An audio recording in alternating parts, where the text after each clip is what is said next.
Well, good morning, good morning, good morning. Welcome, welcome, welcome to Tonye Talks. I am here, Tonye Denise Lattimore, for those of you who may be new. I am here to encourage, inspire, and motivate you. Motivate you to become your best you, okay? And also to walk in your power and your purpose, all right? So I'm here. I'm going to do my job on today. All right. So welcome, welcome, welcome to all my royal ones. If you're on this show, you are good morning, little sis. You early. Good morning, cousin. And so if you are on Tonye Talks, you are royalty.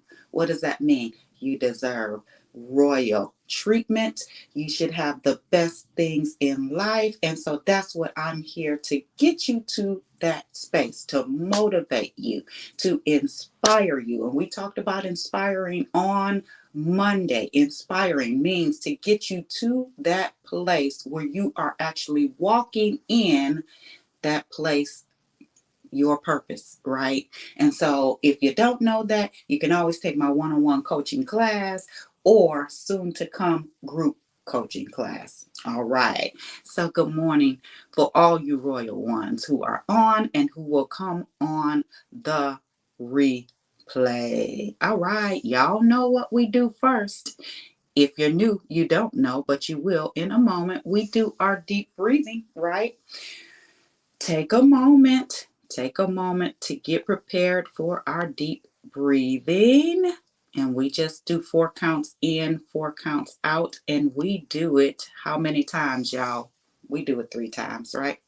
3 times. So let's get started with our deep breathing. Good morning, Amy, my sister. All right. So let's get to our deep breathing.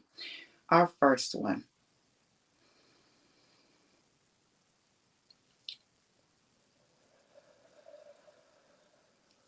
Woo. That one felt real good. Second one.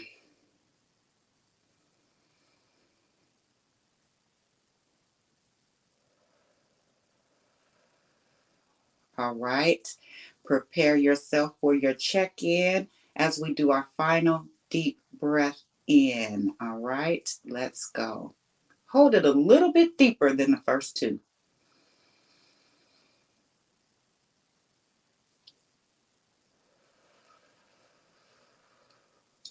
All right.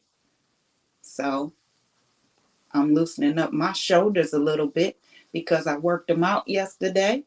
All right, so they're a little tense, so you can stretch whatever it is you need to do. All right, so after our deep breathing, y'all know we do our check-ins, right? How are you feeling, right?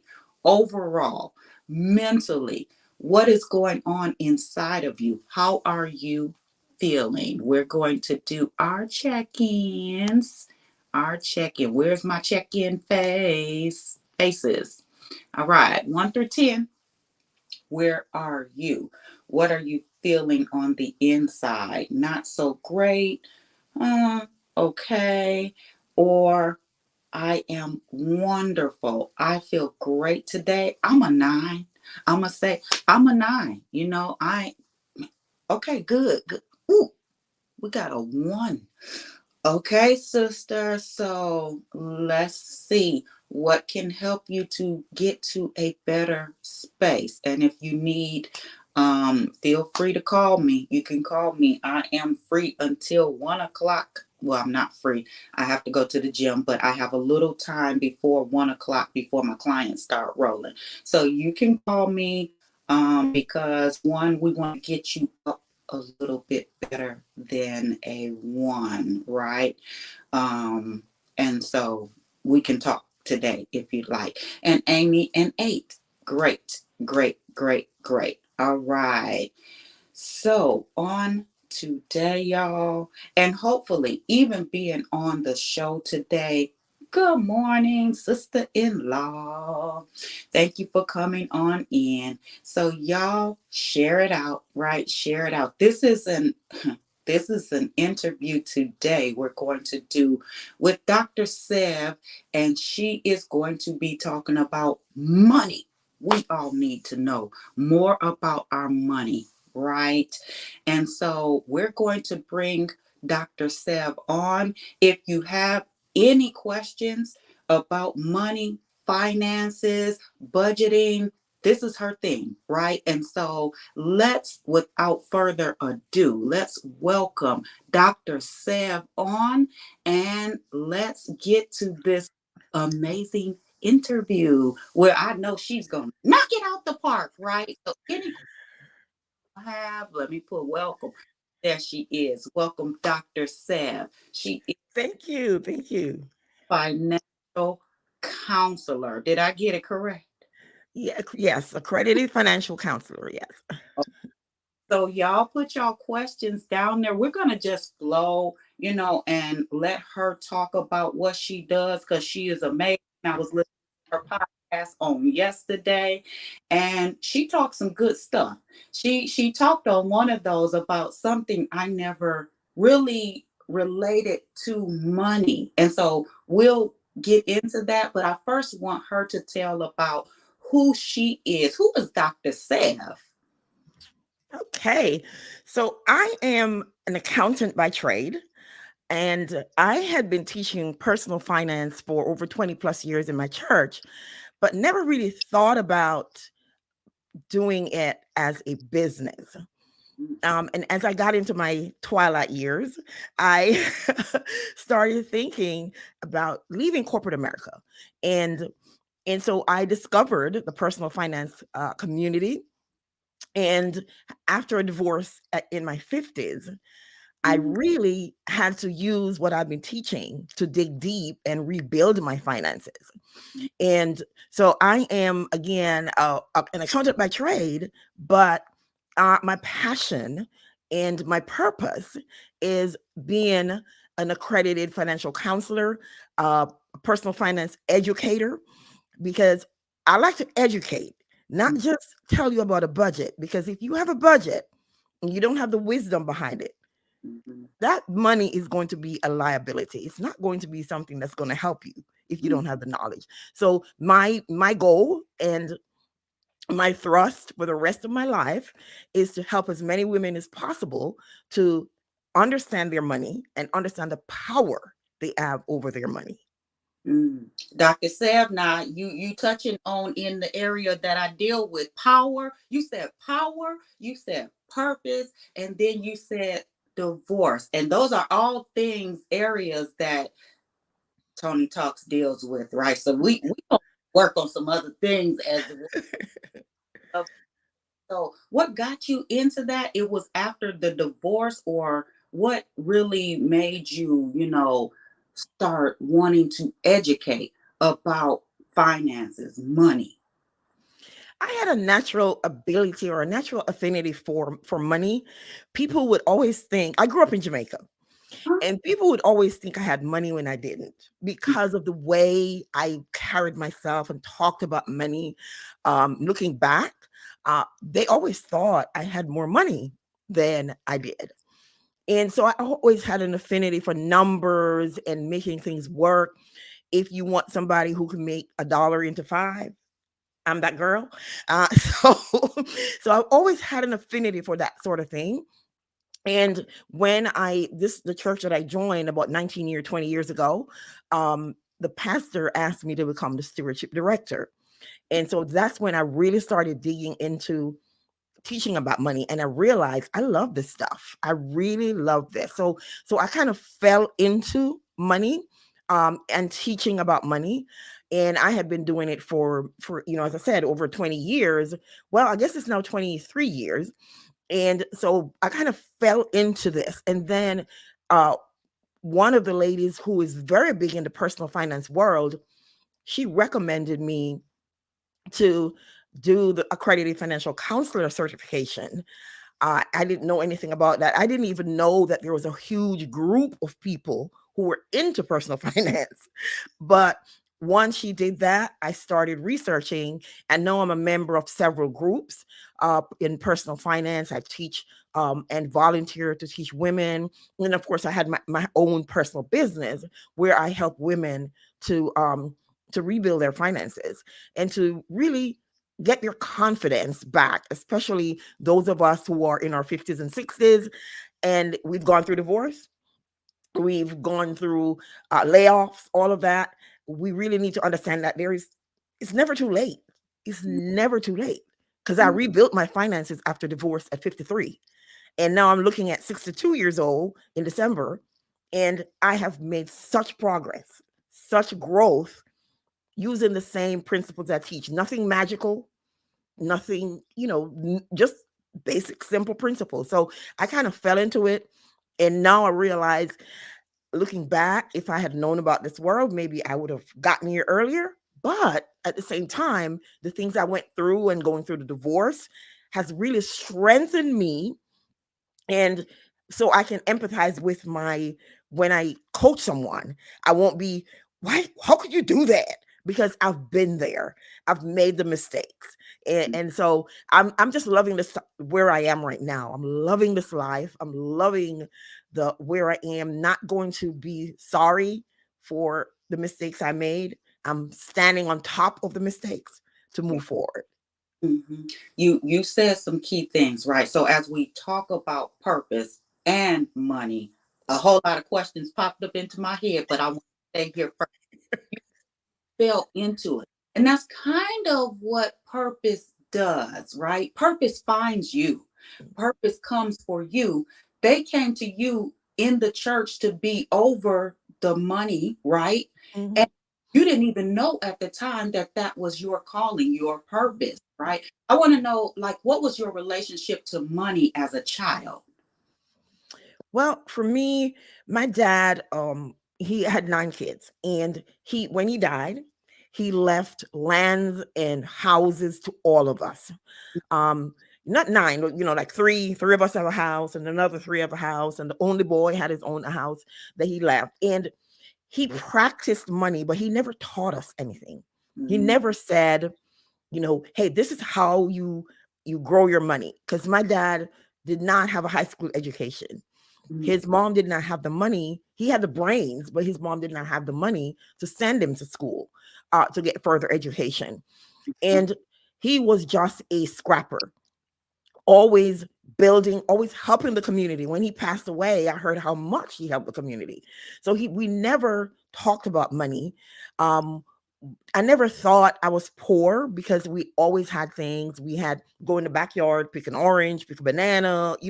We always had food, and so I grew up having what I needed, but not really understanding that it came from money. It came from having money. It came from being in a position to buy those things, and that there are people around me who didn't have those things. So I didn't have financial education growing up. Kind of pick things up as I went, and I'm a voracious reader. I love to read, so I'm always reading something, and I got that from my dad. And so I started reading, and I realized that those things were intriguing, so I kept reading, and that's how I got my education at first, is just reading. And then I started practicing and teaching others, and working with others. And that's how I built my personal finance education, and then eventually getting the certification. hmm. So you deal mainly with women, and what are the biggest issues that you see with women, right? And money. What is it different with women and money than men and money? Some of those issues. I Perception is the thing. Is women tend to feel like, I don't know money. I'm not good with money. Who says money is a tool? Nobody was born knowing about money. Nobody was born knowing what to do with money. So money is a tool.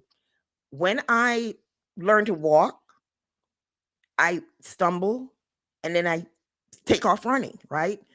When I learned to cook, I didn't know about cooking. I didn't know the difference between boiling and frying and all of that. We learn. So it's the same with money. So women tend to have a tendency to not believe in themselves when it comes to money, to not um, trust themselves with money, not trust their instincts with money. Another thing is that women tend to, I don't know if it's well, I know it's societal. It's really about society, because we live in a society, a patriarchal society, that believe men are at the top, men are in control. And if you look in the Bible, there are a lot of women who were the ones who supplied their families with money. They supplied their families. We think Jesus went to, I think it was Dorcas, and he went to her, and she's the one who helped the disciples, provided for them, right? So women tend to, society has created this thing that women are less than when it comes to money. And I'll share the statistics, is that women tend to live longer than men, and men tend to be the one that are the CEO in the house. And unfortunately, the women that I deal with a lot of times that are older and they've lost their spouse through divorce or death or something else, they now have to learn where the money is.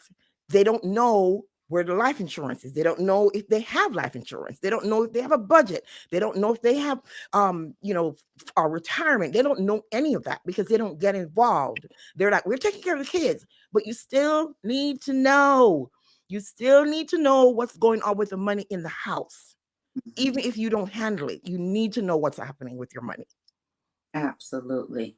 Um, yeah, that's big. And I thought, to be honest, I thought that was an old school thing, Dr. Sev. I thought that women now would have kind of stepped up and started learning about that, because that's like the way my mother and my grandmother dealt with money. So that's still a thing, like women not knowing. I'm just going to take care of the kids and not know about the finances. Yeah, it very much is.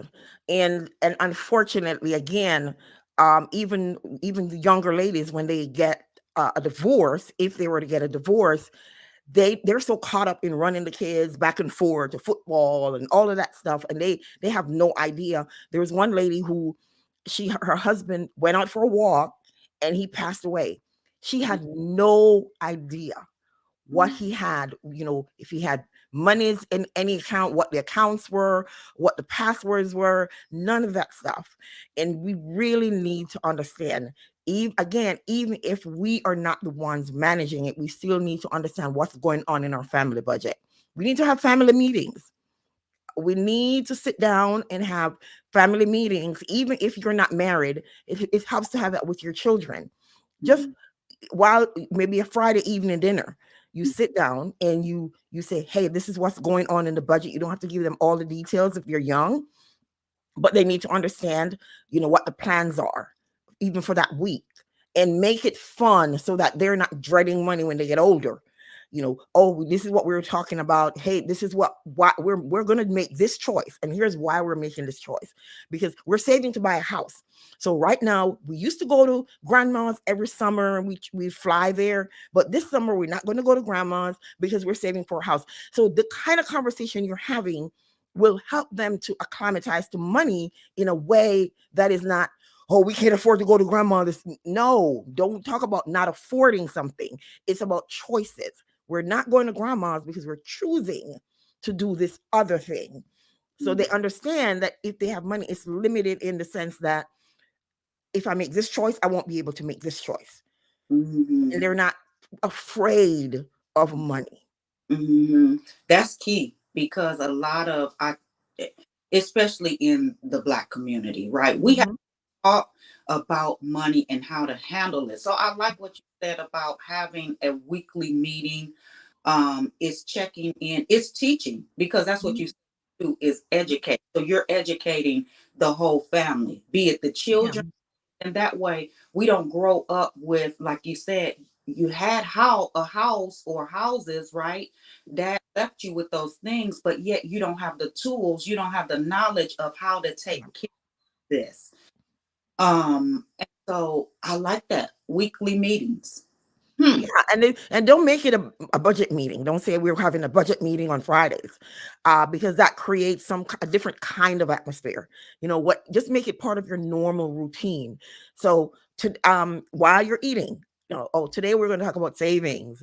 What do you think about savings? If you have money, what do you think happens when you have money? If you want that doll or you want that skateboard, uh how do you want to, what are some ways that we can get to that? So now it's about a discussion rather than it's a budget meeting and we need to talk about money. And couples, I wish I had this knowledge when I was married. I don't know if it would make a difference because I had a stubborn ex-husband, but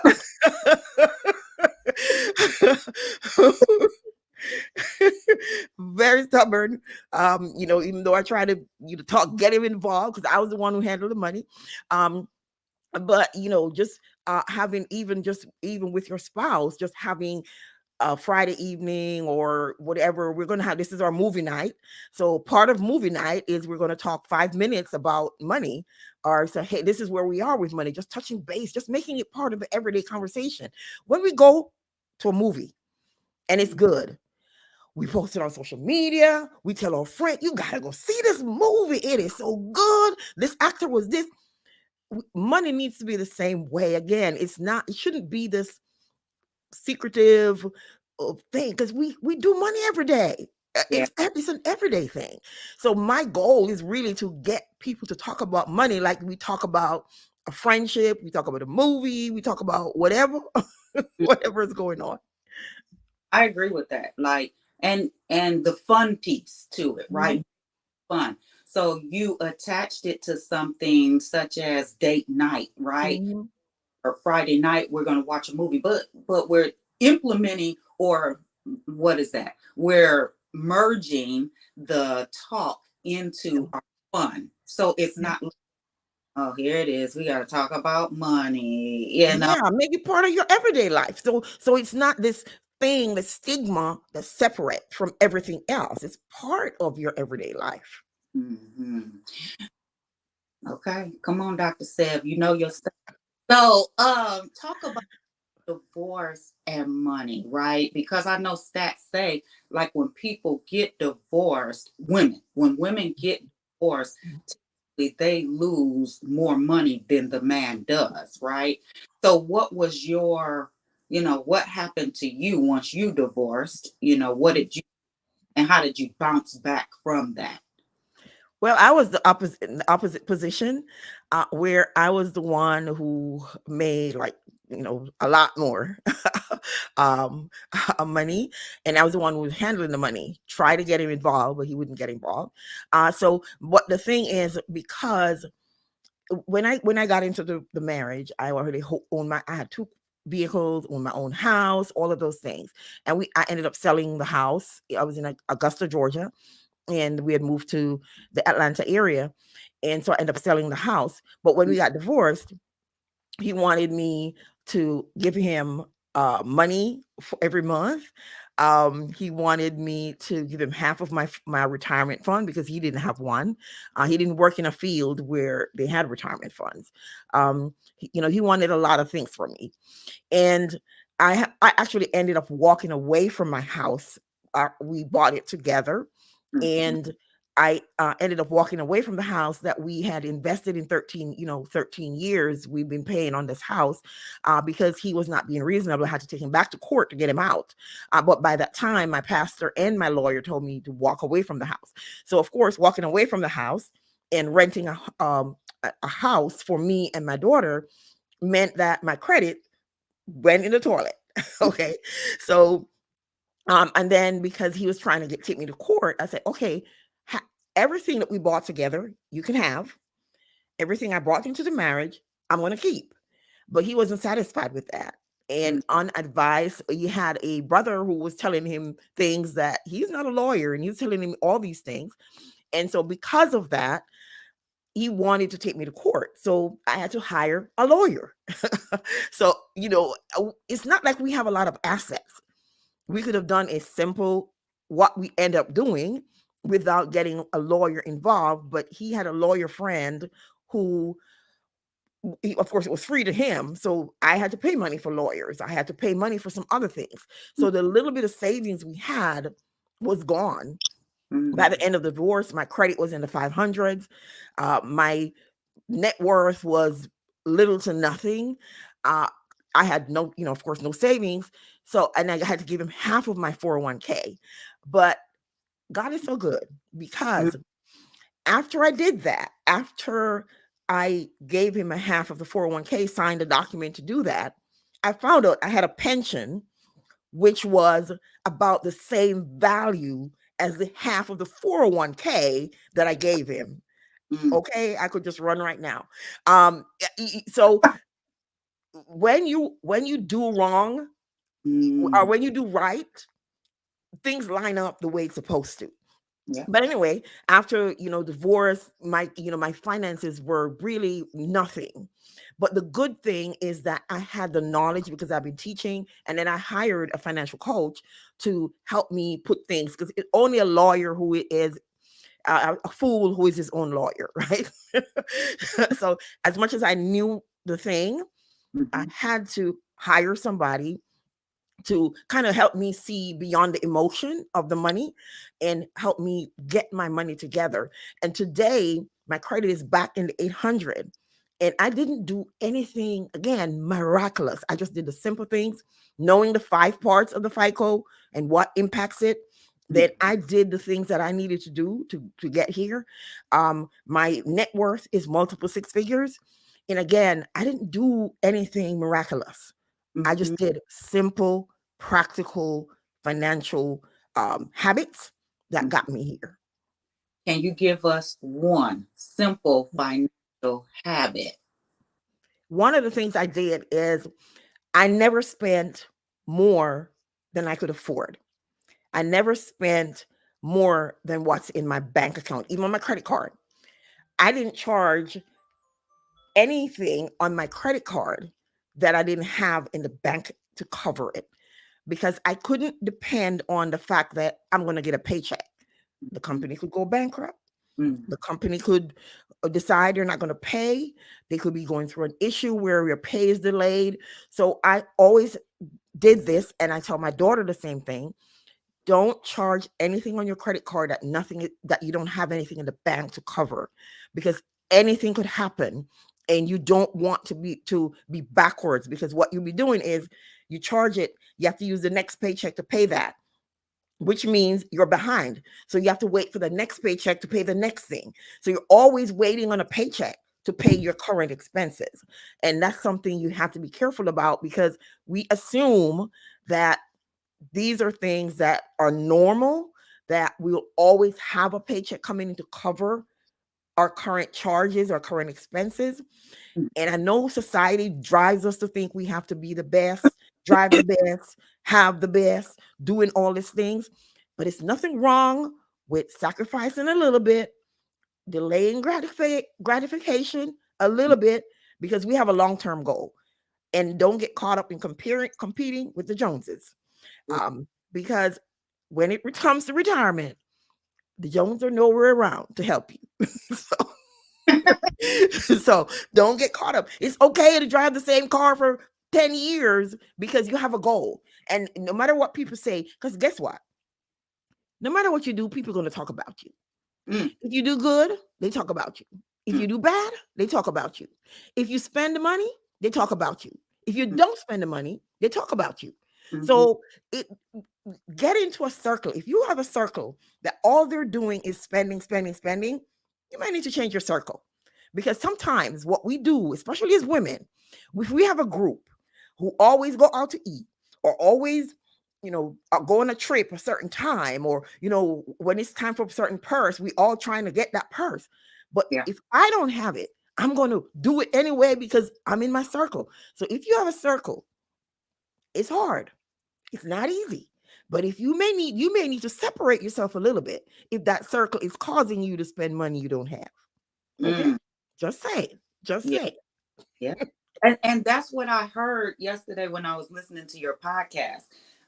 It was the one on subconscious decisions that undermine our finances. And Hmm.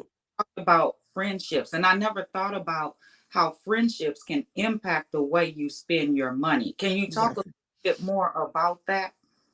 Yeah, when you're in a certain circle, Mhm. you tend to do the same thing. And so it's not really a choice that you're like, okay, I'm going to buy a car because she's buying a car. It just happens because we know the five people we spend the most time with, we tend to take on their mannerisms and their patterns, right? And so if we have friends, as I said before, who are doing a certain thing or they're moving into a certain neighborhood, our first thought is, oh, let me see if I can maybe move in that neighborhood. And it's not a conscious thing. It's, you want to be with your friends. You want to belong, have the same kind of thing, do the same kinds of things. Your friend says, hey, I'm going to Europe next year. So what is your first thought? How can I get to Europe? But you've forgotten your long-term goals. Mhm. You've forgotten the things that why you're sacrificing to save money. And so you're thinking, I want to go to Europe. But really, is this a good time to go to Europe Mhm. because of all your other goals? And so it's easy to be influenced by a friend. I had a client who she was trying to save for a house for her and her son. And every birthday, she always have a blowout birthday. And Mhm. her friend is also very close in terms of years, Mhm. in terms of her birthday. So they have a blowout birthday. And it was going to be her 30th birthday. And she said, yeah, we're going to have a blowout. We're going to do this. And my job as a counselor is not to tell you not to do anything. It's your money. You can do whatever you want. Okay. So my job is to ask questions and to get you to think without following like a sheep, just following. So I asked her, okay, you want to move in 6 months and you want to get a house. If you have the blowout birthday, how is that going to impact you getting the house for you and your son? Mhm. And she's like, I never thought about that. Because you're thinking about this thing that you want to do outside of the context of your entire life. And you shouldn't, let me not say can't, you can do whatever you want. You shouldn't think about one thing outside of the context of your entire life. And because of that, she thanked me afterward because she said, I didn't even think about the questions you asked me. And because of that, I did not do the blow up because I can always go do that afterwards because my goal is to get into a house because the rent keeps increasing. So, those are the kinds of things to think about is how are you, how does this thing impact me overall when you make your choices?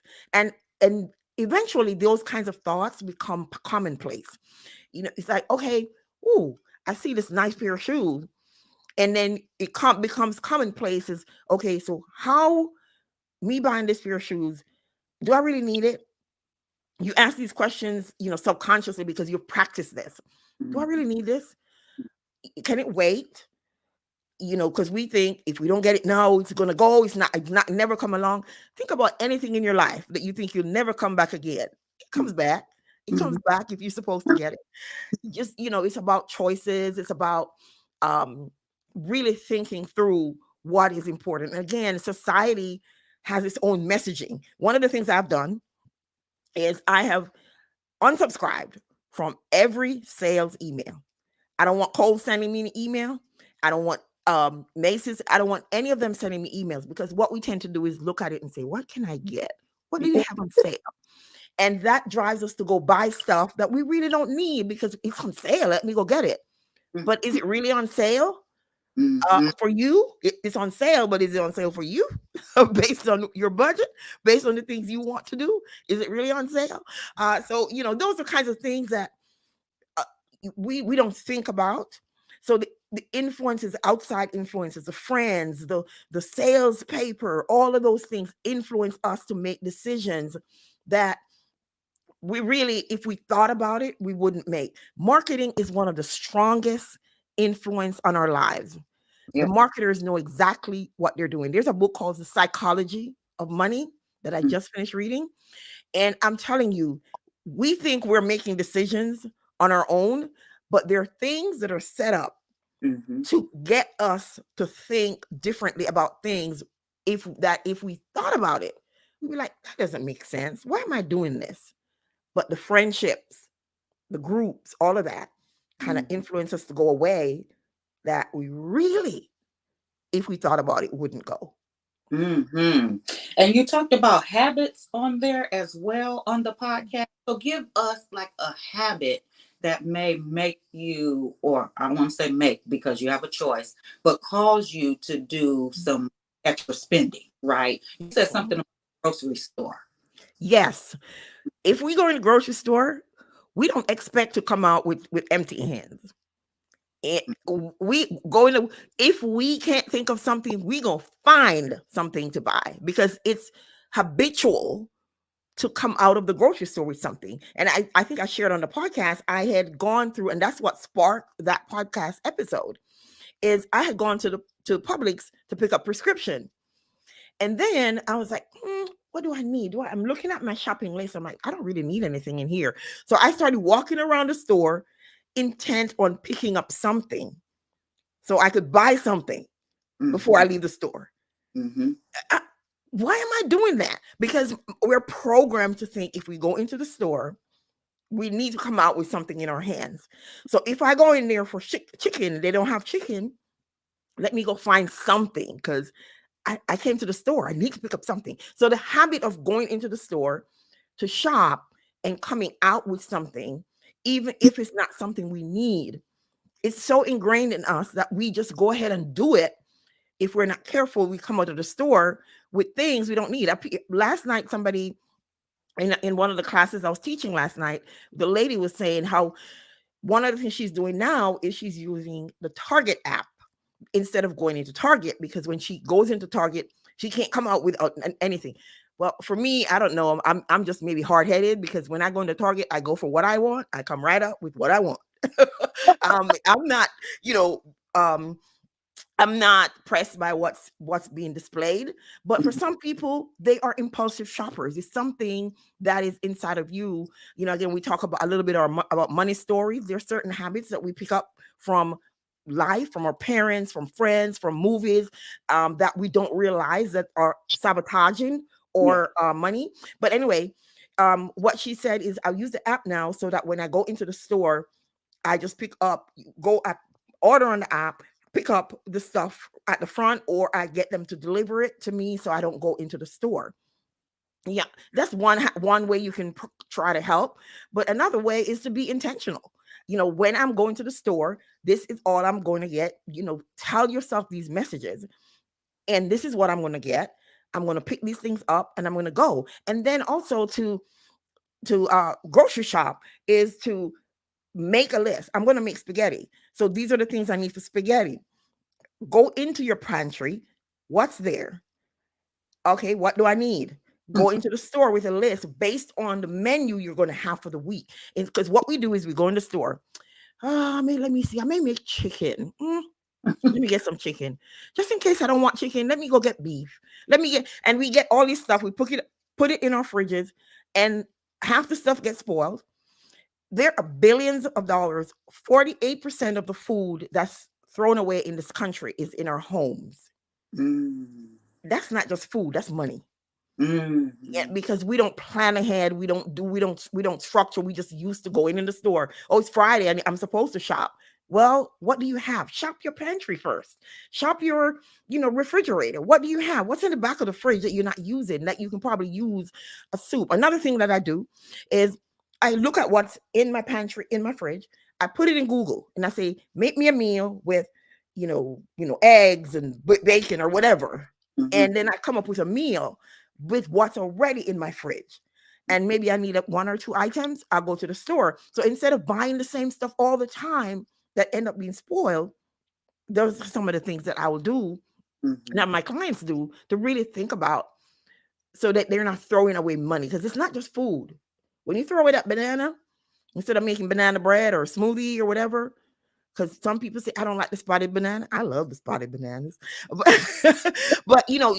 think about what you can do to maybe blend that stuff up, blend up that vegetable, chop it up or something, put it in the freezer, put it away for soups or whatever, just different things we can do to save our money, because salaries are here and expenses are doing this. Yep. Yep. And salaries, if it does move, it move like this. And Mm-hmm. expenses are doing this. Okay. So we have to be creative in finding ways to make our money work for us. Yeah. Well, you definitely talking to me with the grocery store thing. And one thing I see, I'm a Sam shopper, and it's only two of us in our house, but I see our bill just continually rising. And it's like we're buying the same stuff every month, right? But are we really using that stuff? And what that does is they send, oh, you need to restock on this, right? I know you bought this last month, so you need of this, right? All that gets in our subconscious, and that's what I do. Buy the same stuff every month. And it's like, as you said, if I shop my cabinets, my deep freezer, my freezer, my refrigerator, most of that stuff is already there. Yeah. So I thank you for that pointer, because yeah, I'm gonna do better. Yeah, and another thing is, even if you shop at Sam's, because everything comes in bulk, if you have a family member or a friend who is probably not going to afford the membership, one of the things you can do is you can say, "Hey, I'm going to let you use my card, or I'm going to buy rice, or whatever comes in bulk that you don't use a lot of." And you could say, "I'm going to buy this, it's $20, just give me 10, I'm going to give you half of it." So, because again, Sam's is supposed to be for big families because you're buying in so much in bulk. So get somebody or get a group of somebody's and split whatever it is you're purchasing, so that way you're not throwing away things because you buy it in bulk to save money, but you end up wasting money Mhm. because you're not using the stuff and you're throwing it out. So they're just different ways we can be creative when Yeah. we think about our money and making our money last. Okay. Well, so tell the people how they can get in contact you. We have your website going across there, but like what are your social media, handles if they want to go, I don't know if you're on Instagram or whatever, where they Yeah. see all that. Yeah, one of the places I'm most active is LinkedIn. So if you're there, you can just search my name, Severine Bryan, and you find me on LinkedIn. I am also I'm on Instagram, but I'm not as active on Instagram. And you can find, if you do Sev Talks Money, if you just put Sev Talks Money in Google, you're gonna find me everywhere. You're gonna find me on LinkedIn. You're gonna find me on Facebook, YouTube, Instagram, Twitter, all over all the places. Okay, great. Okay, so can you give us word or words of wisdom, right? Leave us with something, that we can just definitely carry with us, from this interview. You know about money. You have the ability to handle your money. Stop doubting yourself. Stop doubting what you do know about money. It's not the guru's place to tell you who you are about your money. Just like you get up in the morning and brush your teeth every morning, take a shower every morning, you can practice money habits that can help you get to where you want to go and reach the goals that you want to go. You have what it takes. You Mm-hmm. you have what it takes. I don't care what nobody says about you're not good with money. You are. Mm-hmm. Just think about it. One plus one is always two. Mm-hmm. And if you just know when your money come in, you give it a name, give it a place, give it a home, so Mm-hmm. that at the end of the month you're not saying, where did my money go? Give it a home. Mm-hmm. Think about what you need for that month. For how your money's going to last. And Mm-hmm. once you think about that, give your money a name, a home. You have the scale to do that. Okay. And then if you don't want to do that, you come see me. Go to my website, Sev Talks Money. Go to my website. I do have a free 15-minute consultation. So you can go to my website, Sev Talks Money, and make an appointment to come talk to me um, about your money and what your goals that you're wanting to achieve. How would a person know, or what would make them come to you, right? For, I guess that's coaching, right? Mhm. Are some of the things, and I know I was trying to wrap it up, but this just came to me, right? Some of the things maybe they're thinking, because you said that we are capable, we have what it takes, right? But what are some of the things that would be good for somebody to come to money coaching, to get money coaching? Where at the end of each month, they're wondering where their money went. They At the end of the month, they know they should have more because they make good money, but they don't. Their credit card debt is getting ahead of them. They're trying to figure out now how to pay student loans now that it's back. Payment time is back, and how do I fit it into my budget? They're maybe making a decision about two different jobs. They have two different job offers. How do you put a dollar value on that? Because one is maybe 50,000, one is 60,000. Is the 60,000 really better based on the benefits? Those are some of the things we can help you decide. You're wanting to buy a house. Um, what are some of the things that you should be considering? You maybe your credit score. You want to improve your credit score. Just a myriad of things as it relates to your everyday personal finance. And if you want to know about investments, I can't buy help you buy the investments, but I can educate you on the different types of investments. Mm-hmm. And then I have a partner that I work with, certified financial professional, and I will send my clients to him because he can help them with the asset purchase part of their journey. Okay. All right. So y'all heard it here, right? If at the end of the month, you're coming up a little short, but you have long money, right? But at the end of the month, the money is gone. And that's like a habitual thing. It's probably that would be a place to see Dr. Sev. All Yeah, right. you'll be surprised what's in your budget that you think you don't have money. I've had clients that actually at the end of the month, when we work together, Mhm. she now has money to start thinking about investing. And not yesterday, Monday, we talked about ETFs and Mhm. index funds. And that's what I was trying to help educate her on the differences. So now she's going to go look at those things. Where before thought she had a negative budget, but because we corralled her expenses and we made sure we looked at her numbers, now she can see where there are leakages in her budget. And so now she has money at the end of the month to start thinking about investing. Mhm. So hiring you, a person may think like, I don't have it in my budget to hire Dr. Sev, right?